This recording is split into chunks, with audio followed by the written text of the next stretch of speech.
Grace and mercy and truth are yours today from God our Father, who comes to meet us in the person and in the work of Jesus Christ our Lord. Those of you who have been tracking with us over the last 21 weeks, as I said during the announcements this morning, I get to say to you today, congratulations, you've made it through the Old Testament in the story, and here we are at the beginning of the New Testament with the birth of Jesus Christ. So here in the middle of March, I say to you, Merry Christmas. Merry Christmas. Jesus Christ is born, the fulfillment of the prophecies, the fulfillment of the Old Testament. Jesus is born. However, as I was preparing this message for you this week, I was thinking to myself, what would life be like? What would the world be like if Jesus had never been born? What would the world be like if Jesus had never been born? At first, I thought it was going to be an easy answer, but the more that I thought about it, the harder it became for me, personally, to even imagine what life would be like without Jesus Christ. You see, for me, personally, I'm all in on this Jesus thing. I'm all in. My entire life, if I were betting on Jesus, all of the chips would be in the middle of the table. If Jesus were an investment that I was making, all of my eggs would be in this one basket. My religious salvation portfolio is not well diversified. It is centralized in the person and work of Jesus. So the more that I thought about what life would be like without Jesus, the harder it actually became for me personally. I don't know about you. I don't think John Lennon, though, would have had much of a hard time imagining life without Jesus Christ. As he said in his famous song, right? Imagine, right? Imagine there's no countries. It isn't hard to do. Nothing to kill or die for. And no religion too. See, this is what some people seek after. What they think is the most ultimate good would be to strip away all the layers, to strip away all the religion, to strip away all the identity, to bring everyone to nothing, and that all you would have is you and your friends, right? Maybe you and your Minnie Mouse like we had in the box, right? Just you and your friends, and that is it, and that would be the ideal place to be. That's what many people think. But does that realistically sound like a good option? I don't think so. But can you imagine what life would be like? What would the world be like if Jesus had never been born? From a Christian perspective, for us Christians, it would be highly significant that Jesus had not been born. First of all, we wouldn't be here. Right? If Jesus had never been born, we would not be Christians. Right? And if there were no Christians, we would not have the Christian church. There would be no such thing. And so if you continue down that logical track, then if there's no Jesus, then there is no sure and certain hope. There is no sure and certain forgiveness, no sure and certain peace or contentment in this life. I could go on and on about the effects for Christian people, but even for non-Christians, for those who consider themselves seculars or atheists. If Jesus had never been born, it would also affect them. The candy manufacturers would have way less of a market to which they could sell their candy. Well, they'd probably still figure out a way to sell their candy because people love candy, right? But right now, they're just simply capitalizing on the life of Jesus Christ, right? Christmas, buy some candy. Easter, buy some candy. You see, without the birth of Jesus, you don't have the death of Jesus.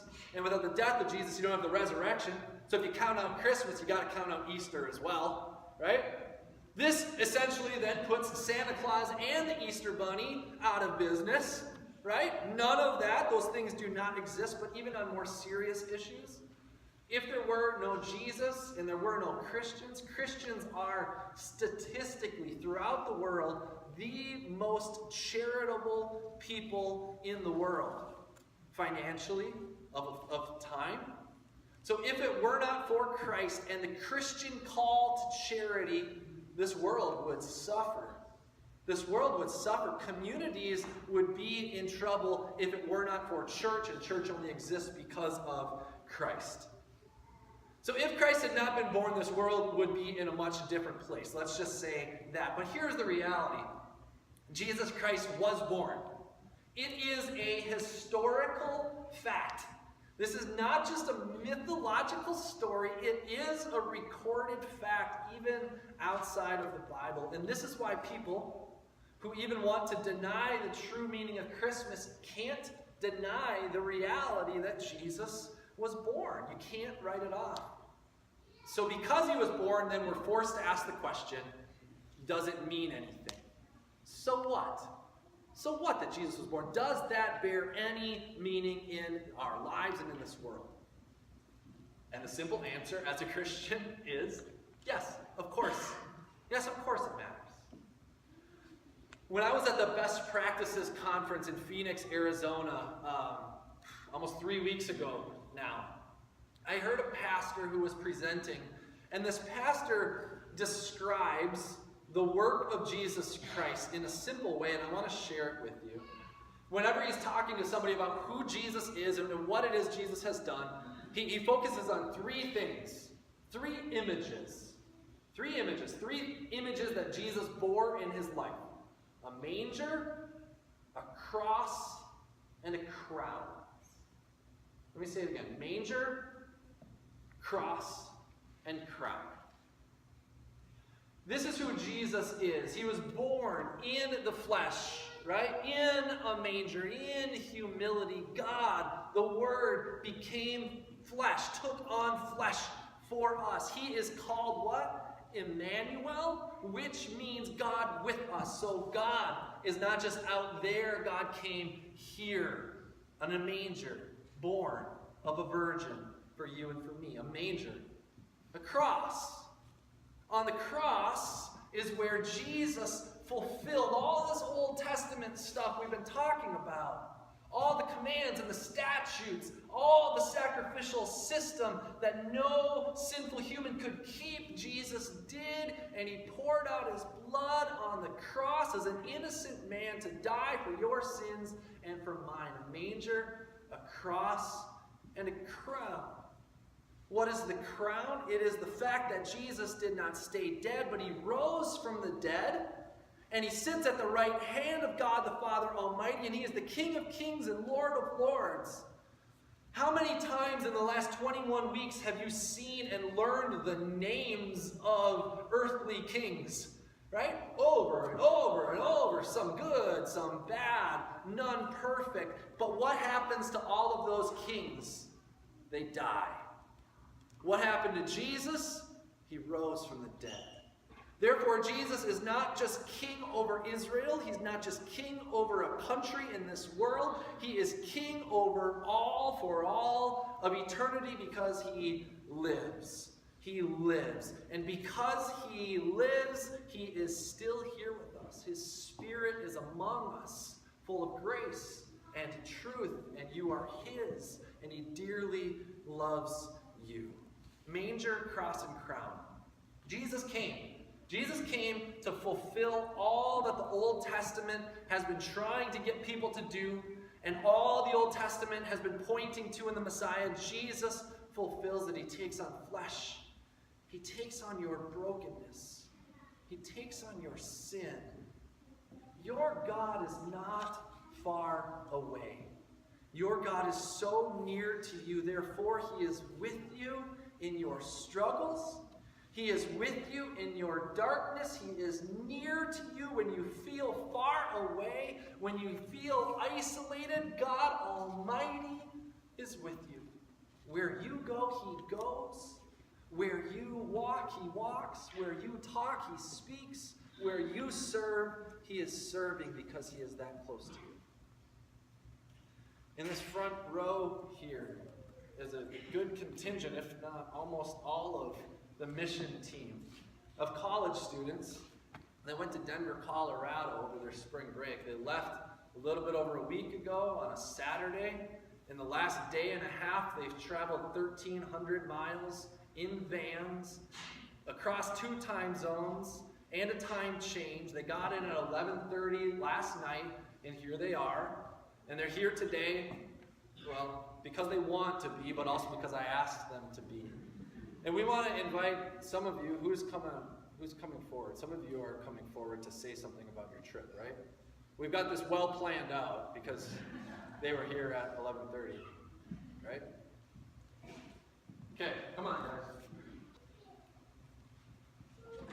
They're going to share with you how God was at work in and among them and through them, and God with them as Emmanuel on this trip. You guys can use this mic up here. Can everybody hear me? Cool.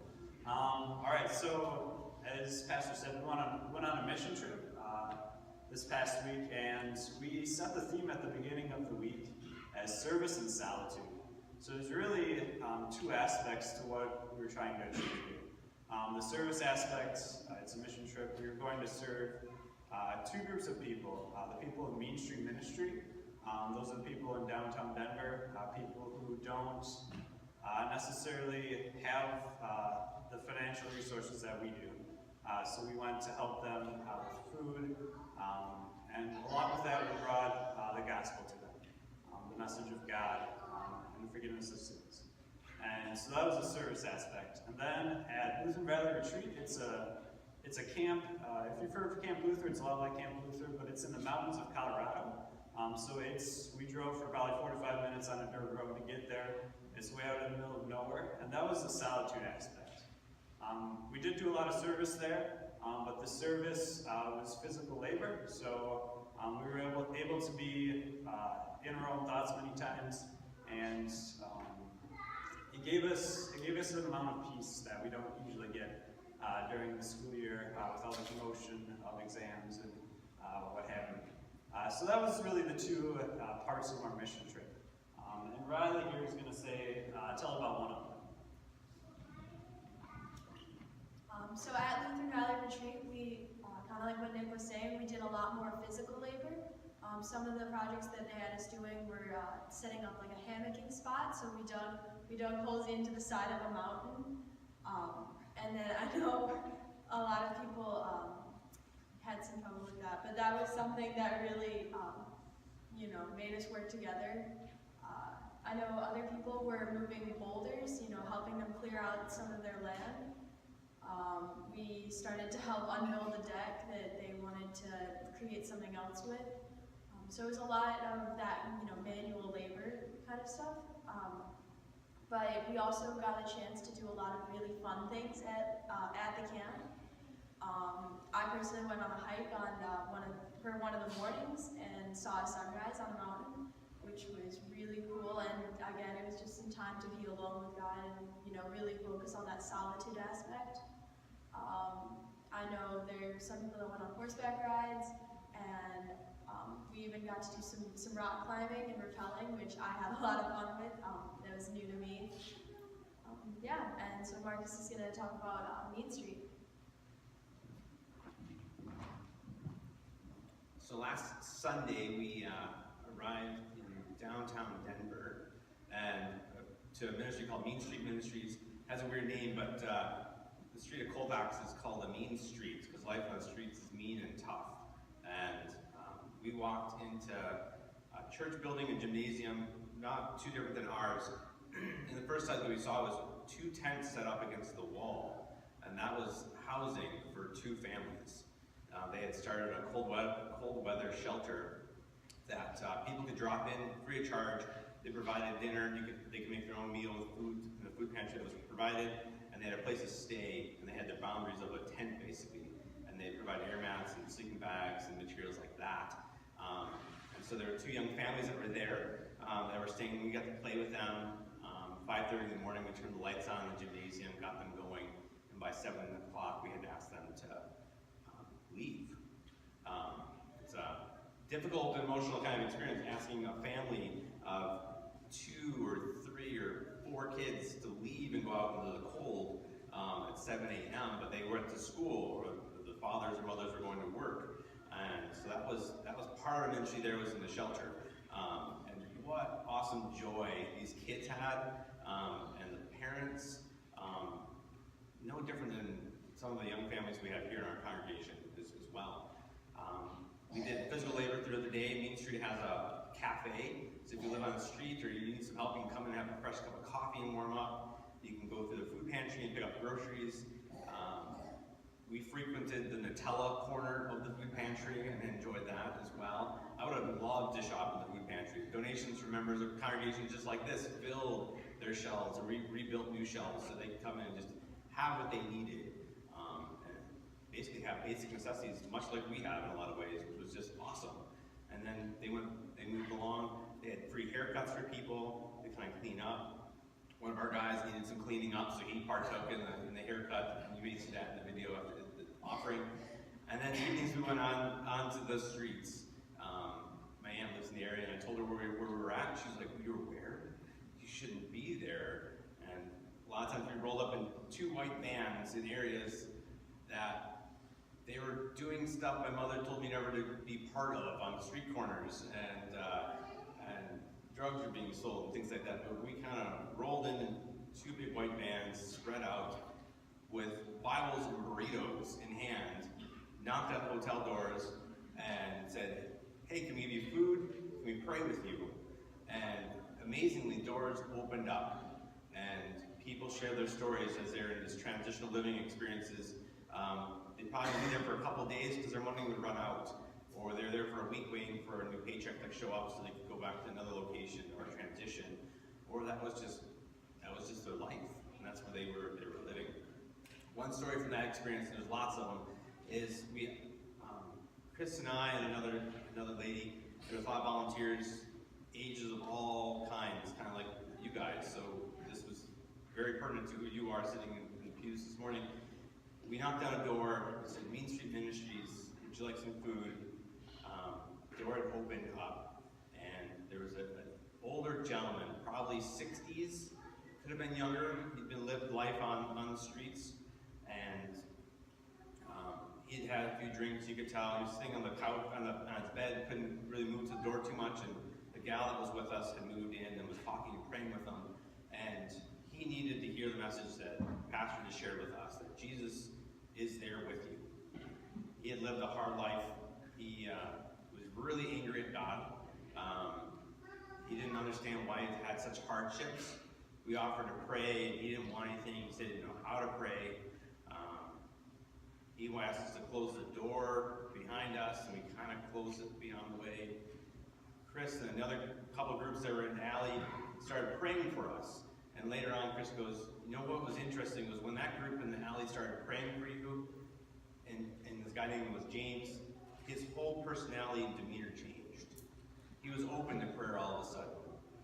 Before we knew it, he was grabbing our hands, and we were on our knees praying. And he was crying out to God for help." And he was a guy that needed that baby Jesus. He was a guy that needed Christ incarnate, there, moving, save him. There was a hunger. He didn't need a burrito. He needed Christ to fill him and feed him in a way that maybe you've experienced at times. Maybe you will experience at times. It was huge. We were there maybe 10 minutes. It felt like hours, but at the same time, it only felt like a minute and a half. I wish you could just been there longer. This next week, when they go there on Tuesday, stop by, look for him. He may be there, he may not. His money was running out that next morning, and who knows which hotel or motel, if he'll get to run into a group of Christians with burritos or not. We had the opportunity to sit there and pray and show him a love that he hadn't experienced, let him know that God is your friend. He is with you no matter where you go, and you can take that with you constantly. So, this group of college students, these group of adults, some of the hardest working people I've met. We ate, our bodies were sore from the manual labor and the service that we did. Our hearts are full from the conversations and stories and experiences that God carried us through to do. And they're pretty funny too. I mean, and they look like they're pretty clean this morning too, which is fantastic. So, asking more stories. There's more that we can tell within the time frame here. We just have different unique individual accounts and experiences, and we're still processing it in the fog of time zone changes and miles on the road. You can see a video that kind of visualize and share a lot of what we're talking about and kind of put an image to your mind. Thanks to Nick for putting it together. He did it all on his iPhone in the car ride home too, which is pretty fantastic. So technology is really, really awesome. So thank you so much for all your prayers and support, gifts, and it's so awesome to be back here. So thanks. Let's just give these guys a round of applause.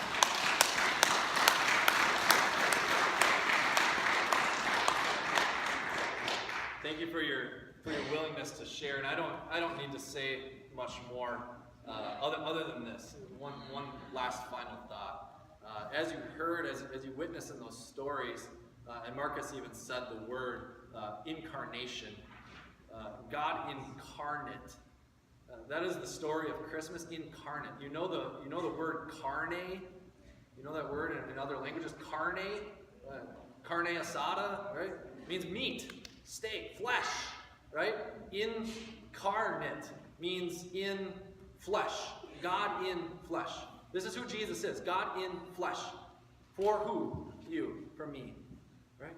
And so, therefore, as we go and as we serve with the Spirit of the living God in and among us, where we go and where we speak and where we serve, the living God is with us.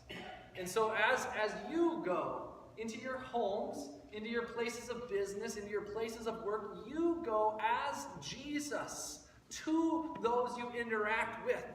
You don't have to go far. As a matter of fact, sometimes it's best to start near, because that is where God is, meeting you exactly who you are, exactly where you are, as you speak and as you live. God incarnate in the flesh is with you now and for all of eternity. Again, I say to you, Merry Christmas. Jesus Christ is born. He's alive, and he is with you.